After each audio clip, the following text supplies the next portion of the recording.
Not the sound, but just your video is like super grainy. I can try It this. doesn't change anything just for your recording. I hope it'll be okay. Is that any better?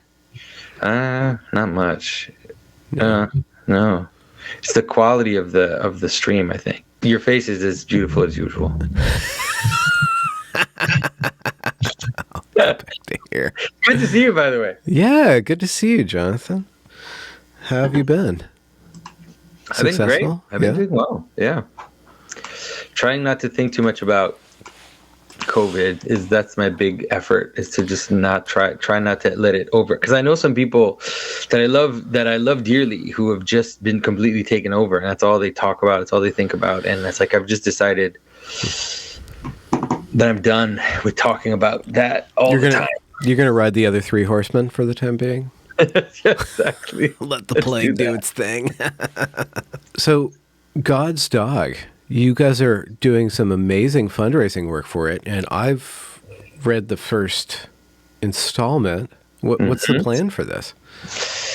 Well, it's a big story. Okay. And so we want to have it's basically going to be a series. So the first book is really just kind of it's really the setup of everything, the setup of the characters and the mood and the stakes, let's say. And so, yeah, the idea is to create at least 4 to 5 books. And it depends how interested people are. If people are really interested, we can expand it, because we wrote it at the outset as a screenplay. It was supposed to be a movie, but we were really naive, obviously, about how you make a movie, and no one would ever make a movie like this, because it's just too, it's just too odd, too big, and it ends with massive, a massive war between the Byzantine army and giants, basically, and so it's not like that's an easy thing to get on screen, but. If they can do Lord of the Rings, I'm sure they can do that. Yeah, you need about 50 years of millions of people liking something before you can make a movie out of it. So we wrote it as a screenplay, and it got some good reaction at the outset. We even had it requested by some executive Hollywood types and stuff. But then we realized it was never going to happen. But in order to make it into a screenplay, we had cut out all this other material, like all this stuff that was kind of world building and all these threads. So if people are really interested in it, we might add that to make it a longer series. But right now it's like 4 or 5 books is what it's going to be. And by we, you mean you and your brother? So my brother and I, we wrote it together, and we're working with an artist, Cord Nielsen, for the art, and then a colorist, Philippe Cartine, who's great. And they're really, really great artists, and so we're pretty happy about that. Yeah, it's gorgeous. What is it like doing collaboration creativity? Well, with my brother, we kind of share the same brain often. If people who've read his book will think that I wrote it, they're confused, I guess, sometimes, because it has his Pageau name on it, and so they'll write me and say, "Oh, I want to, about your book," and then it's like, I didn't write that book. My brother wrote that book, So it's kind of funny. So it was actually really, really very natural. We worked really well together in terms of writing that. We would just send it back and forth, just send the script back and forth and add stuff, remove stuff, and then explain to the other what we're doing. And that was really great. I think we could do it again, definitely. Is his brain tending toward the more verbal and yours more towards the imagistic, or do you guys have that distinction? I don't know. Maybe. Mathieu is, I think that, how can I say this? I think that I had more maybe the basic story tropes, and he would come up with amazing ideas, amazing twists and amazing details. He's very good. He's very detail oriented. He's very good at kind of perceiving some things that I would never perceive. So I don't know exactly the difference between us is, but he definitely has he's really good at also inserting certain things that people won't notice. There are a lot of things in the books that are kind of secret codes that are there in the background that people won't see. So he's good at that too.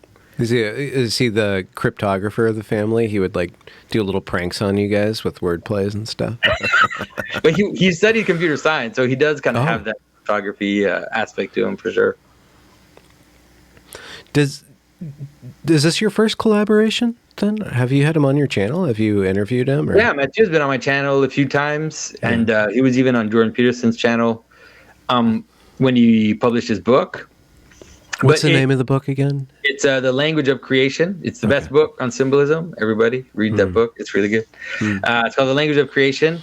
And so he was on my channel a few times, but then he really doesn't like, he doesn't like the public space very much. And so he just doesn't want to come on streams or on YouTube anymore. Yeah. So he's just writing basically. So, I mean, it's fine.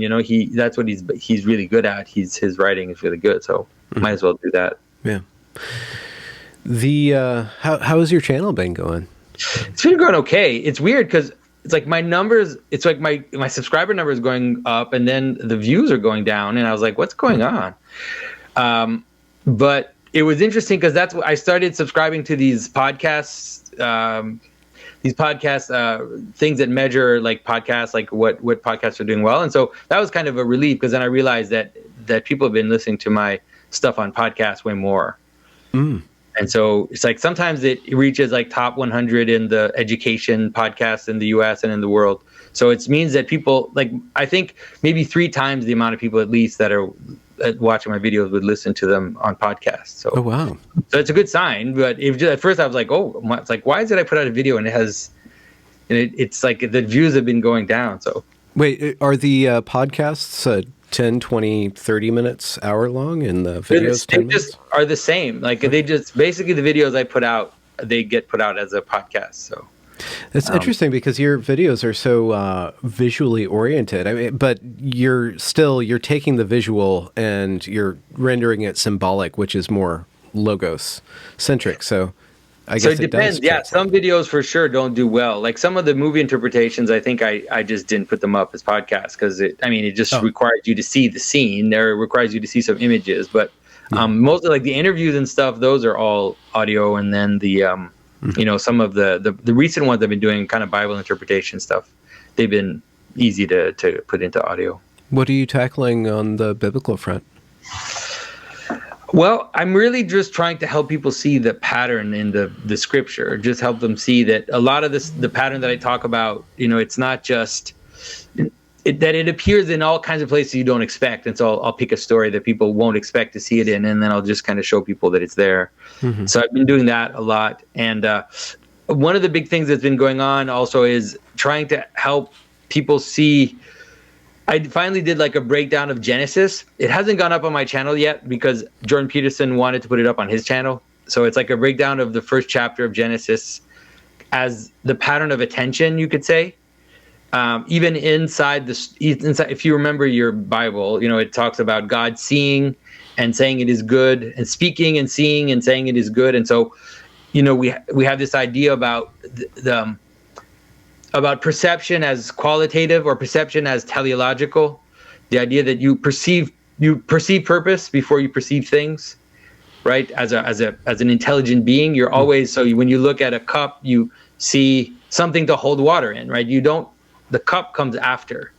If you look at rocks, you're always evaluating, is it a rock I can step on? Is it a rock I could throw? Is it a rock I could pile? Well, you're not doing it consciously, but your mind is always evaluating things based on purpose, your purpose. And so that if you understand that, then you can read the first chapter of Genesis with that in mind. And you get a sense that what's being described in the first chapter of Genesis is it's like this hierarchy of being, that is related to man, basically. It's like the human person is the center, and then all the beings lay themselves out they kind of move towards man. If you the actual story, it starts out as heaven and earth, and then it kind of moves in and in and in, and you have to understand it that way, or else the idea that on the same day God would create fish and birds, just like the weirdest thing. Why would God create fish and birds on the same day? It's because the whole process has been kind of moving in. It's like he creates grass one day and then the stars the next day, which obviously in terms of science doesn't make any sense, but you understand that it's like creating this frame in which intelligence exists at the middle. And so that's the big thing that I've been kind of more preoccupied with. And it's related to the things my brother writes about too, because he's been talking about that stuff forever. Yeah. Well, I guess the ultimate frame or the first line would be heaven and earth or night and day. It's either one, maybe night and days after heaven and Yeah, earth. heaven and earth are really kind of you could say that they're not really, almost not part of being. They're kind of outside manifestation, or that's the best way to understand it. They're like the two poles of existence. And so pure pattern and then pure potential, really, like Aristotle said, actuality and potentiality. So it's like the pure pattern and the pure potential. And then which is which? Heaven and earth is heaven. So heaven would be pattern, because light comes from above, and when you look in the sky, the patterns that you see in the heavens are regular, but the patterns you see down here are chaotic. Like you have flowing water and you have all these things which have some meaning, but they're kind of chaotic. But the planets and the stars, they move like clockwork. Or they function like clockwork. And so the patterns come from above. I mean, also, like, your intelligence is up here and you speak from your mouth. So at the top of a being is where intelligence comes from. So there's all these analogies which make you understand that heaven is where meaning is, patterns are, and then they come down. And then earth is dark and it's unknown, it's hidden, it's dangerous, it's water. Yeah, it's all that stuff. Yeah. Tasty? Did you say earth is tasty? Isn't it? I mean, it renders some... Do you eat dirt? I don't know. The things that I eat things that eat dirt. There you go. That's the way to understand it. So it's like there's potential, and the potential feeds that which is above. So there's like a hierarchy of feeding, you could say. And you see that also in the way that creation is made, the way it's separated, let's say. So you have things below that feed things above, and then that keeps going up until you have man in the center. Okay, so the what my pattern mechanism is doing is so you start with heaven and earth, and then you get narrower and narrower, more and more tactile, more and more manipulatable by man. But if man's in the center, then man becomes the antipode to God, right? No, that's not the best way to understand it. The best way to understand it is that man is already there at the outset. That's with God in the beginning. So the way some thinkers, for example, Philo of Alexandria talked about this idea. He called it Adam Kadmon, or universal man. And there's the idea that universal man is there at the very outset of creation, and then is the purpose of creation, but is there at the origin. Christians have a different take on it. It's weirder for Christians because they don't think of it that way, but we have the notion that Christ created the world. And so if you look at icons, you'll see Christ as a man, right, creating the world. And so there's a sense in which the incarnation, although it happened in time, is an eternal truth about God, which is that ultimately, let's say, the human is meant to participate in God through the incarnation. And so therefore is there at the in a certain manner is there at the outset of everything. Mm-hmm. So the idea is that intelligence becomes the thread through which the world exists, and the human and man as incarnate intelligent being becomes the fulcrum, like the place where it all kind of meets in the middle. And that's why in creation, that's why in the second chapter of Genesis, it says that, God gathers the dust and then blows air into it. So it's like earth is gathered together and then heaven comes down into it. And it's like, that's man. Man is the invisible and the visible joined together. The patterning, the intelligence and matter joined together. What do you mean by intelligence? Is that articulation? Yeah. Well, I mean, it's the intelligence are active. You could say they're active patterns. They're patterns that act in the world. And so that's probably the best way to understand it. I mean, it's hard to define intelligence because we're obviously, it's like this is the thing we use to define other things. And so it makes it difficult. But I like the idea of active patterns or pattern making. Pattern recognizing, pattern making, those that make and recognize patterns in an active way. And ultimately, there's an idea of consciousness, which is related to intelligence, I think. Although the ancients didn't use the word consciousness. But I think consciousness for us, at least, is a good way to understand what the ancients meant in terms of intelligences. That there's a certain amount of consciousness related to that. Like a consciousness as an awareness, which is the bed on which attention operates. Yeah, there you go. That's a good way to understand it. Yeah. I have a novel that I've been working on for a while, and one of the primordial archetypes in it, because the novel operates on all these different narrative levels, and you get really deep, and then you get really into the modern, and then you get into the postmodern kind of way of making sense, hyperintelligence and interpretation based storytelling. But there's this one primordial entity that kind of runs through all of time. She kind of precedes Adam, and then she's at the end where Adam's done, and she kind of helps him, helps carry his body along with Father Time.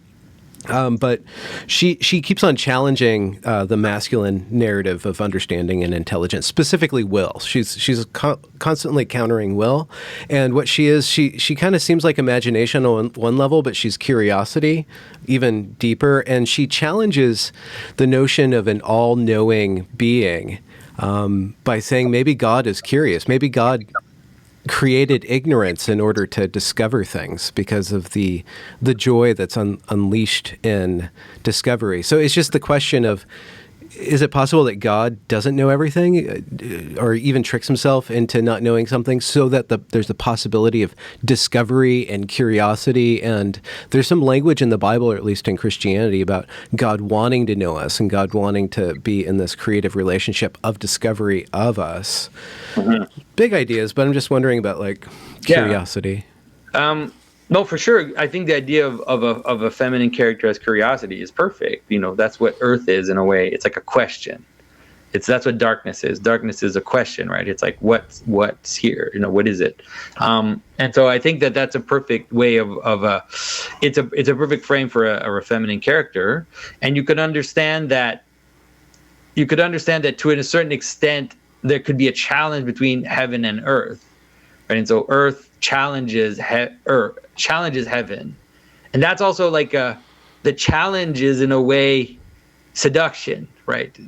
That's what people find a struggle to understand. That it's like a veiling and unveiling, right? It's like a puzzle and seduction are related together. There's a sense in which a hiding and revealing, right? That's how the feminine kind of interacts with the male, but it can appear as a mix between an attraction and a challenge, right? And so the idea of also even the idea of the maiden who wants the knight to prove himself, like there are different types of these challenges. They don't have to always have the same structure, but the Queen of Sheba comes to Solomon, and in some of the traditions it says that she came with puzzles, like she came with questions, and she came with challenges, basically. So I think it's perfect. But so the idea is that in God, or at least in the origin, so God first account of creation, you have God, you have heaven and earth. So you have three terms. So heaven would be all the masculine patterning, light, logos, all this type of identities, and then the darkness would be question, absence, emptiness, potential, sure, also, right? And so it's a sexual relationship between heaven and earth, really. That's the way to understand it. And then man is the union of the two. And so God is both outside and contains both in him. And so in God, in the traditional way, there's a manner in which we have two ways of talking about God, right? We have the cataphatic and the apophatic. So cataphatic means all the positive qualities of God, and that tends to appear as wisdom, compassion. Yeah, it tends to have more masculine imagery, because like omnipotence and all these characteristics that God has. But then there's also an apophatic way of talking about God, which is the idea of God as unknowing, and God as always transcending all categories, and therefore remaining veiled. A dark cloud is the imagery. And so there's a sense in which God contains both. Saint Ephrem the Syrian talks about the divine womb, the idea that the divine womb of which we should not speak about. Like, we shouldn't talk about it, because it actually, as soon as you talk about it, you betray it somehow. You inseminate it with your grubby little knowing fingers. Right. Yeah. But that's also the difficulty of talking about feminine archetypes, is that one of the tropes of the modern world has been wanting to expose the feminine, like to bring it out. But it's like there's something about even that gesture which becomes a denial of the power of the hidden and the secret and the mystery, which the feminine has often represented. And so it's tricky, because people are saying things like they want stories with central feminine characters, like, that are super powerful and they're all this. But it's like, okay, I get it, but there's also an important role in the world for this secret influence, and the things that happen outside of the story that motivate the story, the reason for the story. And so often when people think of the idea of, like, the princess that's taken prisoner by a dragon, and they think, oh, it's just a victim. But you also, people are just too politicized. You have to understand that the feminine appears as the reason for the quest, the secret reason, the hidden puzzle that the knight has to solve. And so, yes, it can be saving her from a dragon, but there are other forms of that can appear in storytelling as well, which manifest this kind of secret influence. There was when I was at Evergreen, I took a course called Dark Romantics, and it was about the French country from about just before the French Revolution till the 1920s, like the fin de siècle, that long 19th century. And we studied the language and the poetry and the art and the philosophy and the history. And the history teacher, brilliant woman, very hardcore woman, she was doing this lecture about something related to France. And she just, in the middle of her lecture, just out of nowhere, she says, and everybody knows that gender is a social construct. And then she moves on. She's doing this feminist analysis of history. She plops that down. And what I had done for that course at Evergreen, it was a year-long course, and I did a novel for each quarter.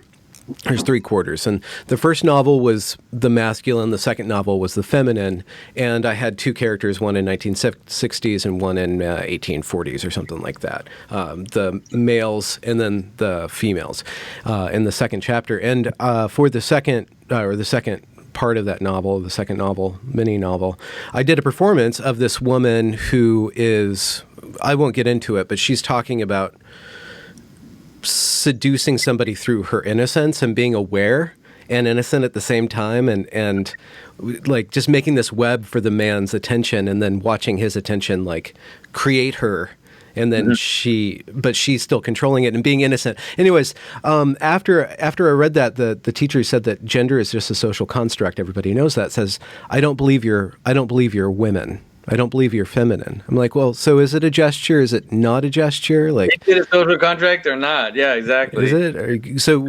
do you know what the feminine is? And I don't know. And who knows what? But you're a woman, so you would know. But you said it's just this weird, sticky relationship. Yeah, definitely. I mean, a lot of the postmodern stuff really collapses quite a bit as soon as you poke it a little more. And so a lot of the issues with these kind of gender stuff becomes really messy. It really feels like like this topsy-turvy, loopy thing that all of a sudden you're just in a roller coaster and you just keep going up and down, and you don't know where you are anymore. And so that's the issue. You just want the ride to stop. Like, you're just hoping the ride can stop at some point. Well, I bring that up because there was a clip on your channel that I saw, and I can't completely remember what you were saying, but you were making a commentary on The Green Knight, and you made an argument against it because I can only remember this image, and I'm probably wrong about that. The Green Knight fails somehow in his quest, and this little girl comes and picks up a sword.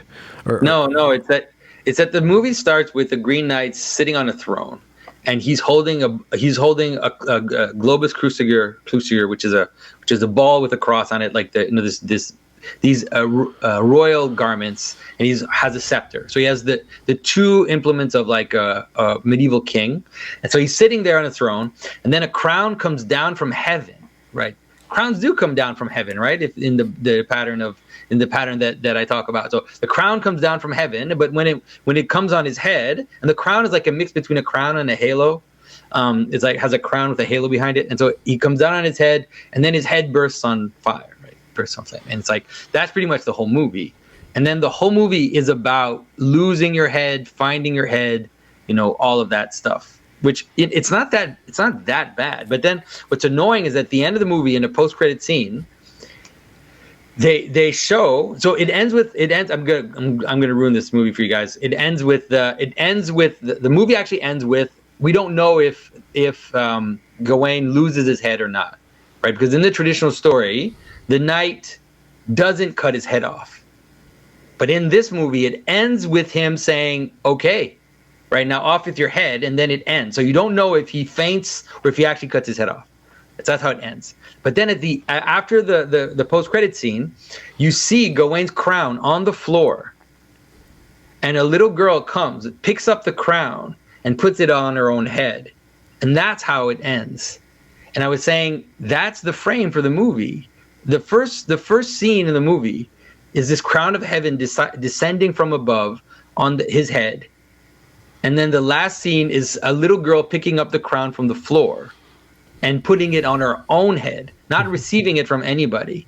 And so it's like, if you think of all the movies, all the Captain Marvel, all of this stuff, all the Hear Me Roar stuff, like that's what it is.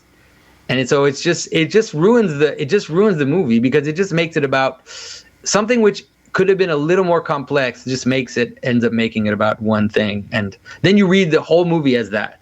Because so in the movie, there's another scene where Gawain returns the head of a woman that has lost her head. He goes down into the water, finds her head, and returns her head. And of course, this woman was raped and abused, was going to be raped by a man, and was, so she's a perfect character for the story that they want to tell. And so the only person that received her head in the story is this woman, and then the little girl at the end. And then Gawain's head bursts on fire, and then he loses his head, or loses his crown, at least at the end. And so it's just annoying. It just makes it annoying. Is it because it's a representation of the willful feminine, or the feminine will, or some sort of cheapening of the feminine will? Why is that annoying that the little girl claims this power? No, if it would just existed on its own, it would be not a big deal. But what's annoying is that there's a trope right now in storytelling, which is that people are using, for example, the masculine capacity to sacrifice himself. They're using it as a trick to replace the masculine character with a female one, who usually still has masculine characteristics. So they've been doing this constantly. They did it like in the movie Logan. They did this where Logan sacrifices himself at the end to be replaced by his daughter. It's not his daughter. It's his clone. So it's like him, but as a girl, And so you have it they did it in this weird, stupid He-Man series that they did. I mean, who cares about this stuff? But it's just like, it just keeps happening over and over. So in this He-Man series, they did the same, where He-Man sacrifices himself and then is replaced by this female character, these two female characters. But it's just like, there's all these stories where they keep putting on the same type of story. And it's like, you feel like maybe they think they're being smart, because they're like, oh, we're going to use the masculine desire to sacrifice himself in order to subvert it. But it's like, yeah, we see what you're doing. Seriously. Well, if they did that oddly in Loki too, where Loki meets a feminine or a female version of himself, and then they fall in love. It's really narcissistic. It also slowly replaces him during the story. And actually, at some point, you're like, who's the main character here? It's obviously becoming her. And it's like, this is something which is happening. It's going to happen. It's going to happen nonstop in the Marvel universe. It's going to happen nonstop. The next Hulk is She-Hulk. The next Iron Man is going to be a girl. The next Hawkeye, the Hawkeye series is going to be the same story. Hawkeye is going to have a young girl disciple. He's going to train her to replace him. This is going to be nonstop, right? So Thor gives his kingdom to It'll probably happen with the U.S. presidential office when Biden sacrifices himself and Kamala takes the crown. That might that might be the story. I mean, if people didn't hate Kamala so much, maybe they would do it. But now I don't know if they're willing to, because no one likes her. So she's an interesting icon or character. Yeah. But if it is emerging over and over and over again, you are saying that there's something about it that seems canned to you, but maybe there's an emergent story. What about the daughter of man? What if they are trying to do something different? Is there something that they're missing if they wanted to have a willful Joan of Arc character or an age of the willful feminine? But Joan of Arc is not a willful character. Joan of Arc does everything to save the king. Everything Joan of Arc does is to save the French king. And she's willing to go through all the pain and suffering, be judged by others, be despised by everyone because she wants to save the king. That's the difference between those types of stories, which is an exceptional character which comes out of nowhere. Often it can be like a stranger. It doesn't have to be a woman, but it can be like, let's say, someone who's not from the kingdom comes and all of a sudden becomes like the best knight. But what makes it non-subversive is that he'll be like the best knight in service of the king. He won't try to replace the king. He won't try to take. That's the difference between let's say this idea of these characters that can kind of come in and be these exceptional shining lights, and the revolutionary story, which is taking from the authority. Those aren't the same story. Okay, so what you are seeing in the pattern of Marble subverting the sex roles over and over again, and a lot of the current media that's being produced, is that they're not saving anything, they're not preserving anything, they're swapping it out with that which is perceived to be lower, is now raised to the height. Is that what we're seeing over and over again? But they're doing that, but they're not, how can I say this? They're not respecting the nature of the things that they're dealing with. So let's say this is something that I've complained about a lot. And so, for example, there's a role in the story for the stranger, right? And there's a role in the story for the stranger which can be both a negative role and a positive role, right? So the stranger can be shifty and strange, and you don't know his intentions, but he can also be amazing new possibilities and potential that you didn't expect to be around, right? And so that story is great. But now if you take the stranger and you're like, oh, can't have that marginalization, got to make the stranger the king, and you make the stranger the king, but now you've denied the reality in the world of this aspect of the world. You've denied it. And so the same with these feminine characters. It's like the reality of the feminine character as the secret reason for things to happen, or this kind of mystery, the private, all of these elements which were traditionally associated with the feminine. When we're like, no good, gotta make the king a girl. So it's like, make the king a girl, but then what do you do with this aspect of reality, which is real? And so then what they'll try to do is they'll try to say, well, we'll make the king a girl, and then we'll make the housewife a guy, and then everything will be okay. But it's like, oh, so you just turn the world upside down, and then you want us to live in that upside down world? Like it doesn't, you think that's better? So you think that turning the world upside down and then reaffirming the same types, but so you make, so what you do is you make the native person of a country, let's say, you flip them with the migrant. The migrant becomes the most important person. And then the native person becomes a dangerous, shifty person with bad intentions. It's like, so you've just turned the world upside down, dude. That's all you've done. But in reality, that's not how you exist. It's like the world actually has a shape.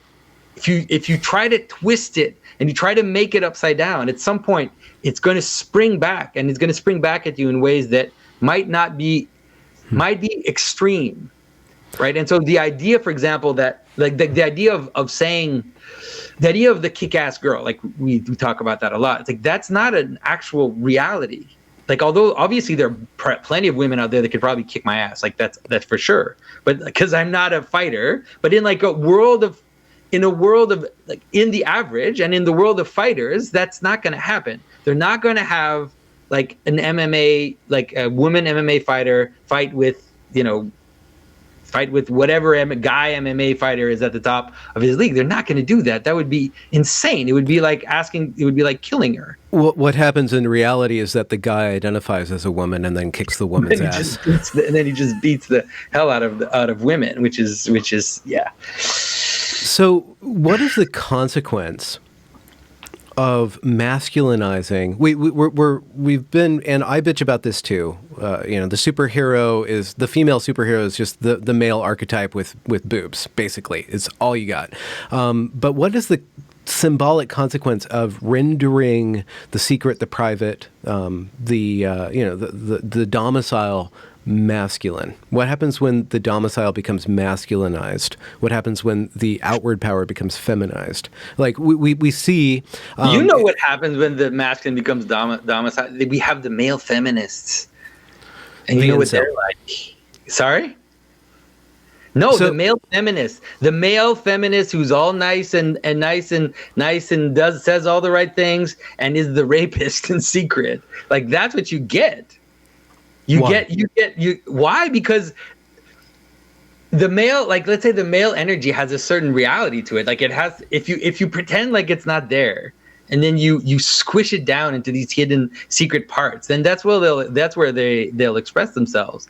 And so you have these creepy. We have a little less these days, but like a few years ago, you had all these creepy male feminists who are all in the Me Too. Like all the ones that are being Me Too'd were all these creepy male feminists who in private were the monsters, you know. So that's what you'll get, I think.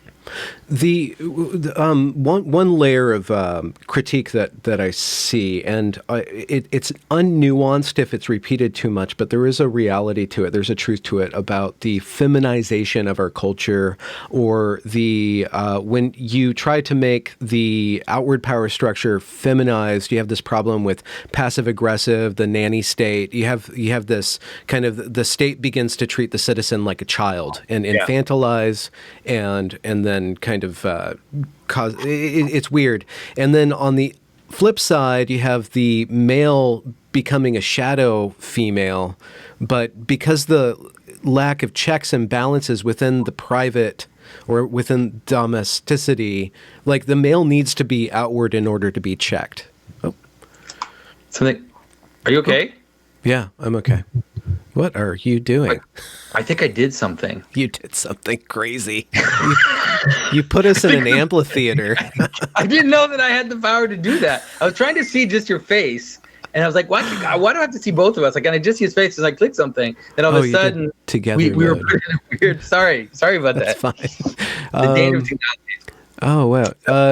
Is there a way to change that back? I think we're back now. Oh, so you can just see me? I see both of us.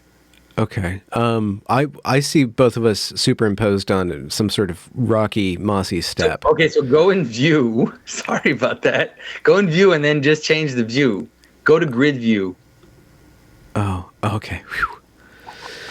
Sorry about that. It was called together mode. I was just trying to see your face. Like, why do I have to see myself? Oh, you can't hide yourself? No, I just see both. It's fine. Like, if that's the way it goes, I'm fine to see myself. I don't hate myself that much. It's okay. Well, all right, okay. Sorry. All right, so please repeat what you said, at least the last sentence of it. I'm gonna. If you remember. I'm gonna backtrack a little bit. The stories of. So we've spoken about the feminine before, and we've spoken about revolution before. We've spoke about the inversion and the clown world stuff before, but maybe there is. One of the ambitions of my literary work is to take all the genres of literature and allow males and females to have discourse throughout all the different genres, or the masculine and the feminine. And I see that there's a lot of work to do to give females story and to put females in story. That doesn't mean masculinizing them, but making them present throughout all these different genres. So is there not some sort of work to do to give more female stories, give more representation of the feminine. And in the rush to do that, that's the problem that we're seeing, is that people aren't really honoring the feminine. They're just trying to represent the feminine within the mold that already works, being the adventure story, being with what Disney does with that one Southern Pacific Islander movie. I can't remember, Mona or something like that. Yeah, Moana. So I think the problem that it's inserting itself in a whole few other things happening at the same time. So it's not just that this is happening, and like I said, it's that there's a sense in which the I can never say this word, fetishization of the stranger is part of it too, right? The idea that we love things that aren't us more than us. The idea that it's like, it's okay. Everybody wants to be a Buddhist. Everybody wants to go to India. Everybody wants to do all the things that aren't your own story, except for your own story. So it's okay to be anything except for what you are. So that's actually a how can I say this? That's a bigger trope, and the idea of the switch between genders is just one aspect of this larger situation, and it really has to do with the problem of kind of reaching the edge of a world, like reaching the end of something, where all of a sudden so you saw that, like, for example, the Romans during the what is it, the 3rd century crisis or whatever, they had that problem where all the young people were dressing as barbarians, and they were trying to imitate their own enemies, because it's as if their culture was like running out, or as if they were so they took it so much for granted, maybe, that then they were just looking towards the outside, and so it's all part of that. And so it also has to do, so it's not just that, it also has to do with like sexuality, which is that the idea that we want all types of sexuality except for the one that produces children is also part of that, right? It's like all types of sexualities are okay. The only one that's suspicious is the one that produces children. And so it's just this constant, it's a general pattern of basically running out of steam, and then coming into something which would be the upside down, coming into the edge of an identity, which is its opposite. So that's what it seems like the masculine feminine thing is just one part of it. Mm-hmm. But it's all happening together and at the same time. There was this election last week or something like that, and the results didn't favor a certain group, and they took to the Twitter to shake their fists. And what they ended up doing was two things, and I kind of joked about it because it was really interesting. They're saying critical race theory doesn't exist and is not in schools, and everything is white women's fault, which is critical race theory. Yeah. So they're practicing critical race theory, saying it doesn't exist, which is really interesting while they're doing it, and then blaming the white women. Everybody's blaming the white women. And you see that, I'm reading White Shift by Barry Kaufman, or Mr. Kaufman, I can't remember his first name. And he gets a lot of flack on that because he's just talking about ethno-nationalism and how America has kind of passed the baton through all these different stages of who's a native and who's an immigrant, and it's always changing, and what is white, what is not white, and how do we make a harmonious, his whole argument's about making a harmonious state with all these different cultures, all these different ethnical groups, which kind of break down. But because he's arguing on behalf of harmony, he is trying to say that white people have a reason and a will and a definite evolutionary desire to propagate and to conserve their culture, and that's seen by generally progressives as him being for an ethno state. The white is demonized, just as in the past, I guess the white was angelicized or put up on a pedestal now. And there's got to be some sort of harmony within all these different groups where we don't want to have an ethno-state. We want harmony across all these different nationalities. And maybe the idea of the stranger is getting in the way of that, and inverting that is the wrong solution to that. Yeah. I mean, I agree that inverting it is the wrong solution. The difficulty is that things always exist they just always exist in hierarchies, and so the problem of the race problem is too messy. It's also like, I hate the race. I just don't like that that characteristic. Like, I don't like using that as a frame, but because it blinds people, can't see straight, they become all emotional, and it just becomes like a weird thing. But let's think about it in terms of language, for example. So in America, there's a hierarchy of languages. There's, the English is the first language, then Spanish is the second language, and then there's maybe other people that speak other languages, and that just happens that way.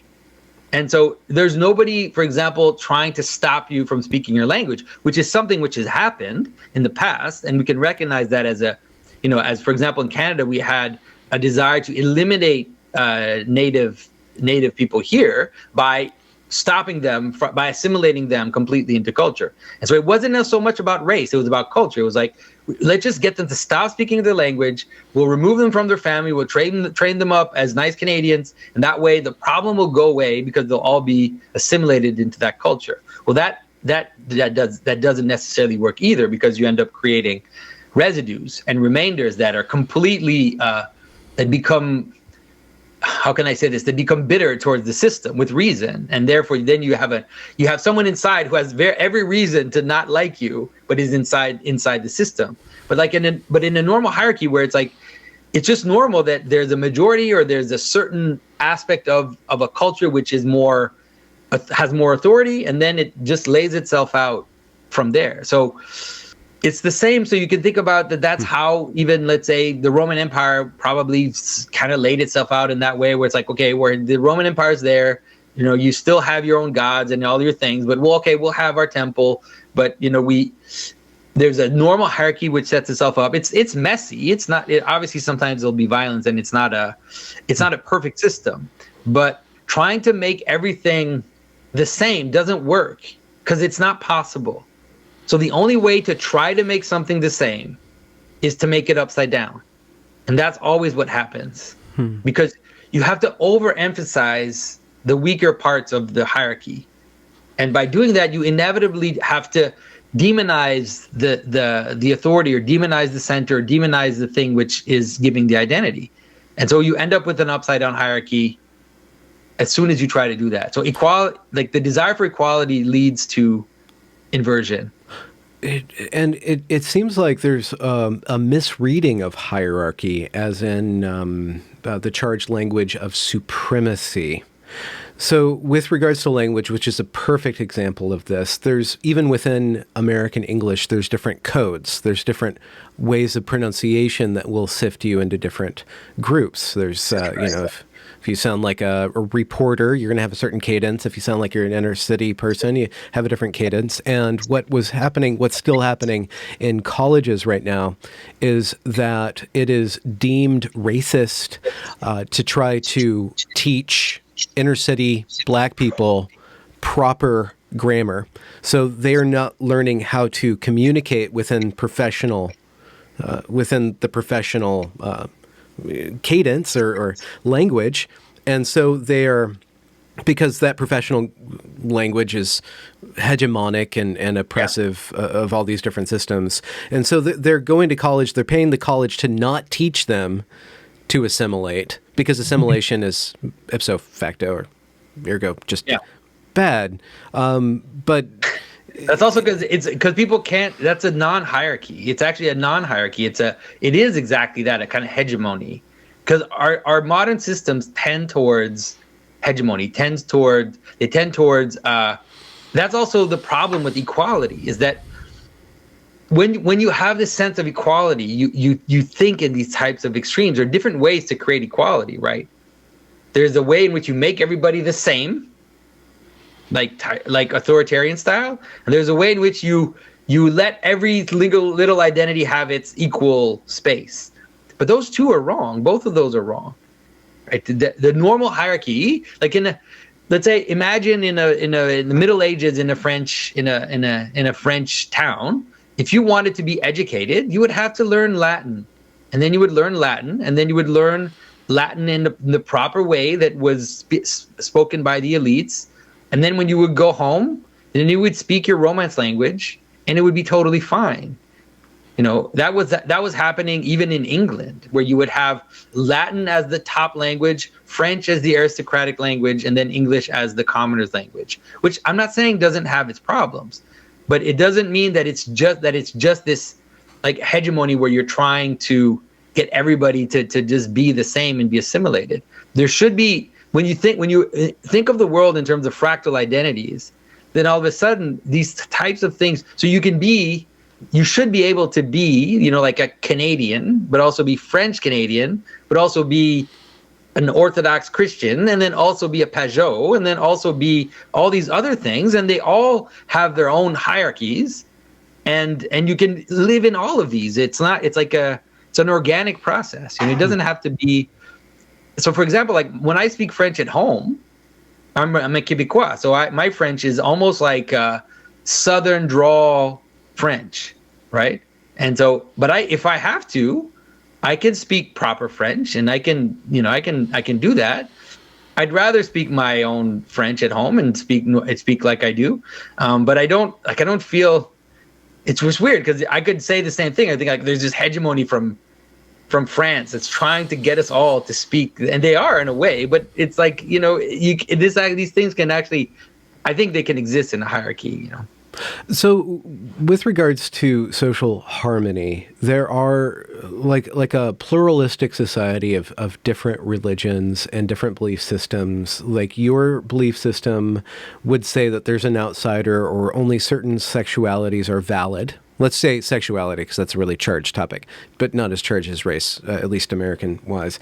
Let's just toss it all out there. If you're saying that somebody else's sexuality isn't valid, are you necessarily living in a pluralistic society? Don't you have some sort of supremacy, or do you keep that private and you say, okay, this is my belief system, this is my culture, and there's other cultures a block over where they can do whatever they want, and whatever conflicts will be resolved verbally or something like that. It seems like the promise of the cosmopolitan is either everybody has to be as accepting of everything as possible, and except for those who don't accept everything as possible. It seems like there's a trade-off there between a harmonious society that's diverse and one that's hegemonic and says there's only one right way.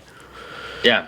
So I think the way to understand that is also to be able to distinguish the different hierarchies as well. And so first of all, the way you phrased it, at least for Orthodox Christian, would be very problematic. Like that would not be the best way to phrase it. The best way to phrase it is that there's an ideal of sexuality, which would be the union of male and female, which produces a child. That's the highest form of sexuality. And that has to be revered as being the highest form of sexuality. And then it scales down from there. And then at some point in the scaling down, there's a place in which it becomes difficult behavior, behavior which is which is, let's say, off the mark. And that's as true within a marriage as, it's like if I'm in your thoughts.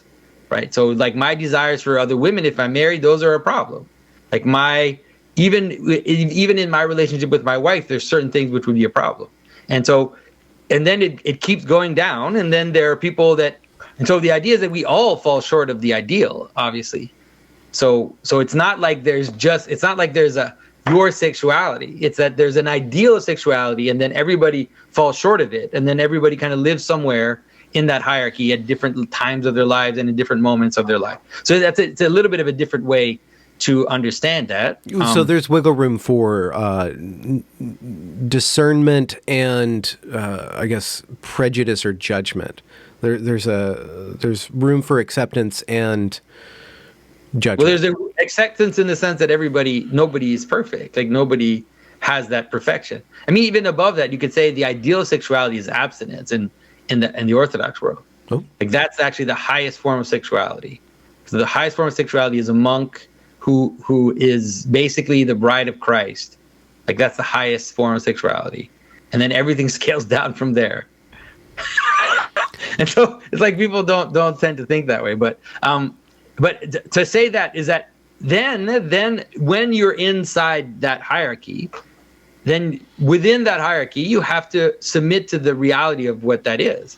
And so if I have thoughts or if I have, moments of weakness, then I go to confession and I confess those. But I also know that everybody in church that's there is going to confession for something similar, probably, or something along the lines of the types of things that I struggle with, or that other people struggle with. And so that's different. But if the difficulty would rather be someone who says, unless you legitimize my behavior, right, then I won't accept this. There's a difference. It's all about the difference between revolution and right. So the difficulty that's happening right now is that there's certain people saying, I want you to legitimize in your system, legitimize my personal, the things I want to do. I want to do this, and I want you to legitimize that. And that's when it becomes a problem. But that person hierarchy. It's the new hierarchy. Yeah, exactly. It's the new hegemony. Yeah. So it just ends up being like. So that's why it doesn't. That's why it doesn't. Like I said, it's difficult for people to see it that way. They don't understand that you can also not have to, especially in the normal kind of Christian world. I know there are people that say that around me, even in my church or in churches nearby, who have same-sex attraction or maybe even somehow in some kind of relationships, and say it's not my problem. It's actually none of my business. It's between them and their confessor. Like their confessor, their priest, they're the ones who deal with it the way they want to deal with it. It's actually not my problem. But if that person would come to church and say, you have to marry, you have to accept this, you have to do this, then that's when we'd have a problem. What's the deal with confession? What do you mean? What's the deal with confession? What is it? Why is it? Why do you go to confession? Yeah, why do you go to confession? Or why does one... It's great. Don't you want to go to confession sometimes? With another person? Yeah. To put mine into them? Yeah. Don't you ever want to do that? Can you trust anybody with that? Isn't that like making the secret, revealing the secret? Isn't that like... Well, I don't think so. I mean, the priests are bound by their oath. Mm-hmm. And so they're bound not to reveal the things you tell them. And so obviously people also choose their confessors. They don't necessarily just go to anybody, but if you choose your confessor and you have a good relationship, then, and also at some point you realize that, you're the same as everybody else, Benjamin. Your sins aren't special. It's like your sins are just not special. And so the things that you're telling the priest are the same types of things that everybody else is telling the priest. We all struggle with the same things. And, the priests will go to prisons and confess murderers and rapists and all kinds of people. And so so if you come with your lies and your desires and your whatever you deal with, then it's not like it's a surprise. Oh, there's just an interesting tension there. There's like a democratization, I hope I got that right, of sin, of dirt, of failing, of imperfection, which releases the hierarchy of that in a way. It's not about accepting, it's not about erasing the fault. It's about accepting the fault. It's not about saying... But for sure, the priest will offer absolution. Like the priest will participate in the forgiveness of your sins, and usually the priest will also give you advice, like, or give you a I forget what the word in English is, like something to do. Like if you have a big thing you're dealing with, and they'll say you have to do this, or don't go to confession for so long, or no, don't go to communion for so long, or whatever. You have to say so many prayers, and it's mostly about the difficulty. It's like the difficulty too with our bad habits and our sins and stuff is that if we're stuck with them on our own, they just run like a pattern, right? And so they keep coming back and coming back and coming back. And so when you go to confession, what it does is it creates a moment. It's kind of like people who go to AA, it creates a specific moment in time where you put your thing out there. And it's like a weird thing. It's like a new beginning. You have an opportunity to make it better because you've actually created a moment that calls attention to it, instead of just letting it run like a pattern. So then you go back and you're like, okay, it doesn't mean you're going to succeed, but it does create these moments. And then if the priest says, you need to do so many prayers or whatever, then it's actually a discipline that you've got, which reminds you of this bad habit that you've got, or this thing that you're doing. So it ends up being, I think it's a better form of therapy than like talking about your problems and finding the source of whatever bad habit you have. It's better to create it more like this discipline. I think it's much better, and I think it's more helpful. And also, it's good to have a confessor. You know why? Because it's like when you have a confessor, one of the things that happens too is that your confessor is like part of you, and so you've got this temptation or whatever. There's something there. Like you're on the verge of doing something you don't want to do. And then you remember, it's like, oh, well, if I do this, I've got to confess it. And so it's like, man, so it adds like a consciousness inside you. It's almost like you can rely on the strength of someone else. Like some people do that, like even, they have buddy systems for alcoholics. It's kind of like that where, when you're really tempted to drink, you have someone that is maybe part of AA, and you just have their phone number. You call them, and you're like, and that if I drink, I have to tell them. Like if I fall off the wagon or whatever, I have to tell these people. And so it adds one more layer of discipline that actually is external, that helps you to deal with some of your stuff. So again. How do we end up talking about confession? Hold on. Well, thank you for explaining that. I have a sense of the value of it now, and it's contrasting. I kept on thinking about dressing up in diapers and walking around in a parade in all the month of June, right, and calling it Pride, which is a form of confession. But it's Saturnalia confession. It's the exact opposite. It's the same thing. It's the exact opposite. I'm going to take the things that society doesn't want me to do, or the things that the patriarchy doesn't want me to do, and I'm going to display them for all the world and be proud of these things so that I escape the shame of it. And then I can erase the shame or decouple the shame in it, even though it's weird, because if you're talking fetishistically, then maybe it's actually the shame that makes it powerful to begin with. And so you don't want to give that up. But again, it just seems like our society is reinventing all these things backwards. We're reinventing confession backwards, and we're reinventing racism backwards. Yeah. The whole. No, you're right. It really is that's why we talk about clown world, or the idea of an upside down world. So, for example, that moment, like the June month or whatever, that type of moment used to exist. It was called Carnival, right? During Carnival, you would have a little bit of leeway to wear a mask, which is revealing you for real, right? It's like you wear the mask, but it's not a mask. You're actually revealing some aspect of you, which usually you keep hidden. And so this is something which was part of it, but it was like this weird exceptional moment at the end of a year that was something like but it wasn't. That's the idea. It's like it wasn't pride. It's almost like a concession to our weakness, right? Like a concession to our weakness to have a moment where this stuff has to, like a valve that you open up and you let a little bit out of it, a little bit out. Whereas now it's actually become the only thing we can celebrate. There's nothing else we're actually allowed to celebrate. What do you mean? The only thing that we're allowed to celebrate basically is the equivalent of pride. Anything else is not allowed. Like, you're not allowed to celebrate your nation. And you're not allowed to celebrate the things that we used to celebrate. Not allowed to celebrate the heroes. Not allowed to celebrate. The last thing that people are allowed to celebrate is the carnival and the exception. I thought of that.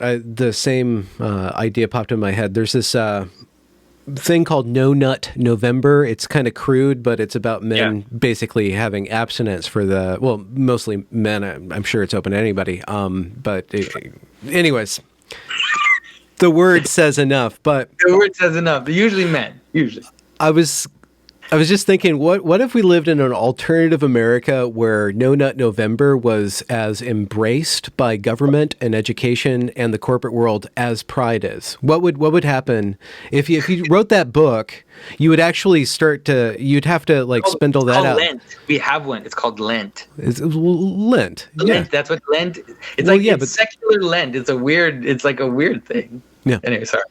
But if you take that as the basis of, if that is what society prizes, like if you get down to it, it's like No Nut November is the month that we all celebrate. Then you would also see the pattern replicated in commercial practices. People would probably be more frugal. You'd probably see women prized for being modest, right, and men prized for being self-restrained. Yeah. Like that one thing on a very basic level, actually, if you just multiply that as the value and see that as the value of society, it has all these other effects. Yeah. It's not going to happen. No, it's not going to happen. I mean, that's not going to happen. I mean, just because of, you could say that something like No Nut November is like is almost like a reactionary thing. It's like it's guys who spend their whole year watching porn and they know that there's something about it which is just killing them. And so it's like, let's just take 1 month off of our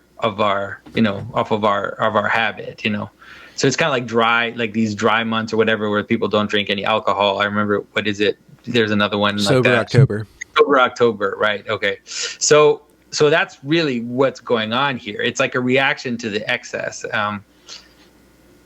So, I mean, whatever, it's better than nothing. Like, I'm happy people are trying. It's good. Like, abstinence, because we're so used to not having any abstinence that people don't even know what it feels like, don't even know what they're capable of, and don't even know what it does actually to your mind.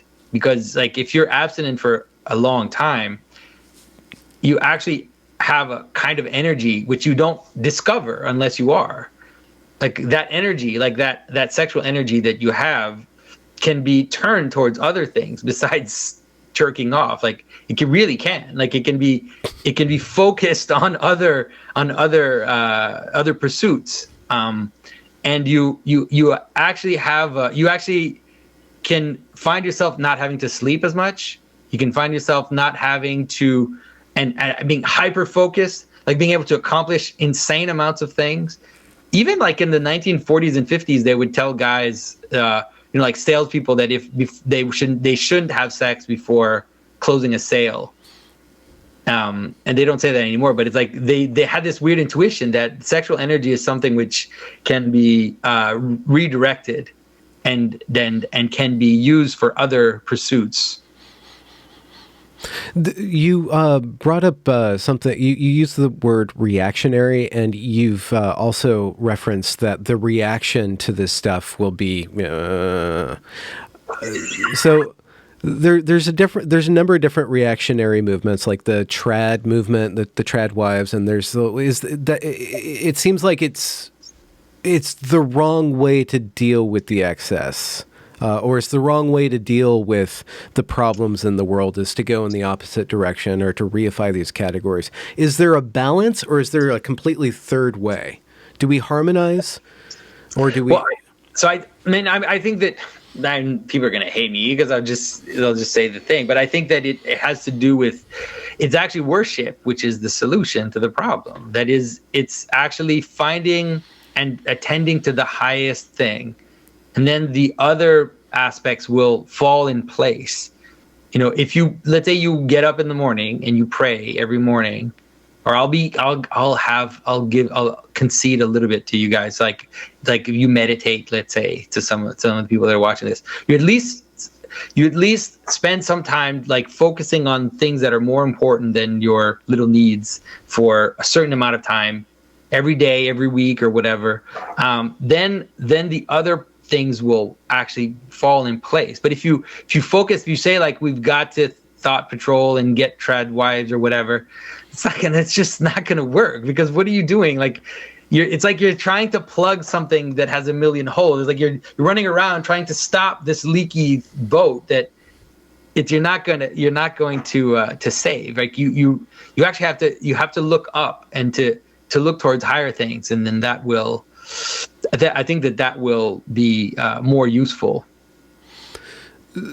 So doing that, worshiping on your own, and then also maybe doing it with other people, like in a church or something like that. So yeah. Somehow that allows the willfulness of man to be organized, and then everything else that man wills is organized. Like that's what I'm trying to say, is that there's all these solutions where we try to do it with our mind and we're stuck. But if we surrender, or if we attend to that which is radiant, or I don't know how you would describe what it is you're worshiping, but there's probably some use the word God. It's a good word. God's a good word. God. And then there's the apodiotic and the catechatotic or whatever. That's hilarious. Well, there's positive and negative aspects of that. Yeah, positive and negative. But you're saying that allows for, I don't know, God to work through you, or...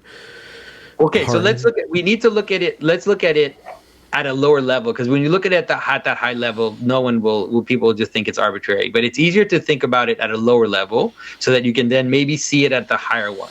So think about a basketball team. Okay, so there's a basketball team and they have a higher purpose, which is to win the championship, right? So that's their higher purpose, let's say. That's the highest purpose they have. And they have to stay focused on winning the championship. Now, if they stay focused on winning the championship, then the other actions they choose, there'll be some variation in them. They're not necessarily like robots, like falling down from the first one, but there'll be some variation, but those will lay themselves out based on that. And so the players will have to sacrifice some of their idiosyncrasies. Right? They'll have to sacrifice some of their little desires. They'll have to sacrifice some time with their girlfriends. They're going to have to sacrifice their other pursuits in order to stay attentive to their goal. And then on the court, when they're playing, they will have to lay themselves out in categories. There'll be roles, and those roles will be chosen not for reasons of inclusion, not for reasons of personal vendettas or personal like or dislike of others. They'll be chosen based on winning the championship, and then that will decide who plays what role and who does what. And the same, then you can keep on going fractally down to the plays themselves. The plays will all be chosen based on which players we have, what their roles are, based on winning the game, based on winning the championship. And so it's not like a like I said, it's not like a robotic thing. There's will and there's agency in there. But if we all keep our focus on the highest thing, then that will direct all our secondary and tertiary choices. And so now, if you can understand it with basketball, now you need, if you now we're going to talk about the kingdom of heaven. Like raise it up to a nation, for example, already. Right. And the idea that a nation has to have a certain cohesion, has to have a certain unity, then you can those images that we have, the flag, the name, the pageantry even of a nation will be part of the things that motivate us to remain together. So for example, that's one of the reasons for royalty, is that people don't realize that royalty acts as a transcendent point above the conflict. So it's like we disagree on all these things, but at least we can agree that that person is all our king and that person's our queen, and that person is outside of the fray, is not a prime minister, like just in my country, for example. It's like the prime minister is on the floor debating with the others, and so there's a danger because you end up radicalizing the opposites, like you have in the U.S. You don't have something which is apolitical at the top, which can maybe keep people united together. So I mean, it doesn't have to be royalty, but I'm just trying to help people see that there are reasons why these types of structures set themselves up that way, and then cosmically, that is worship. That appears as worship. It's so odd. Another inversion. It's just, we're in such a weird time.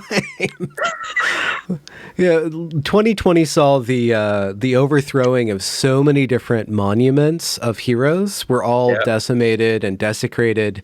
And then we have a monument to this man who unfortunately died, but now he's venerated as a saint, but he's a porn star and a criminal and a drug addict, and he's dead. And they made a golden statue of this man.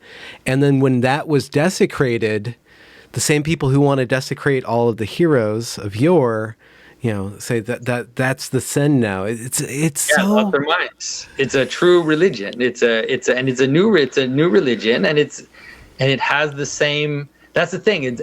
Is that everybody believes, everybody is religious. It's just people don't realize what their sacred is often, And so the person who on the one hand will want to destroy the statues of the heroes, but then also will see this statue as being completely sacred, is sadly not completely aware of that contradiction, and is not doing it willfully to contradict themselves. They just are inhabiting that world, and for them, it just makes absolute intuitive sense for it to be that way, which is really dangerous, because that leads down the road to the possibility of violence, justified violence, which doesn't even have to be justified. It's just taken for granted.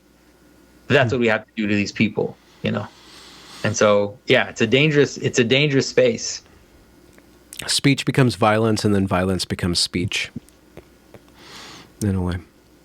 Well, I mean, right now the violence is mostly online, but there's also people losing their jobs and people losing their careers, people losing their positions. Like, that's a natural form of violence. It's not violence, but at least it's a form of, let's say, destructive behavior, like that can be measured in the world. But then at some point that devolves down into actual beatings and actual killings.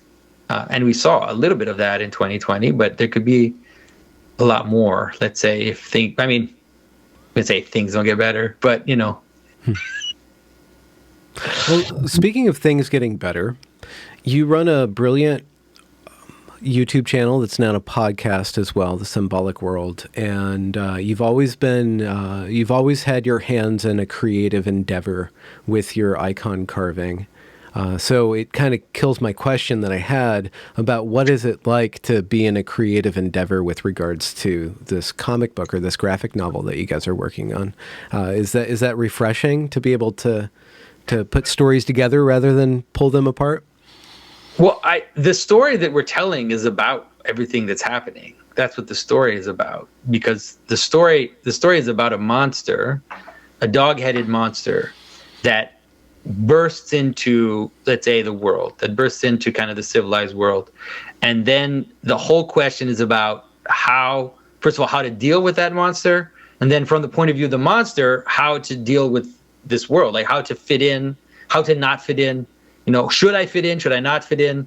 And then also the group is like, this monster is super powerful, is so much potential, but is also like a dangerous thing that could turn against us. And so the whole story is about the problem of the relationship between the inside and the outside, and the negotiation that needs to always happen. And it's done really like from all points of view. Like it really shows the different points of view in this struggle. So hopefully, like, we're hoping that this story will at least bring people to see or to think more fully about this question, like the question of hierarchy and the problem of the strange and the monster that appears on the edge, let's say.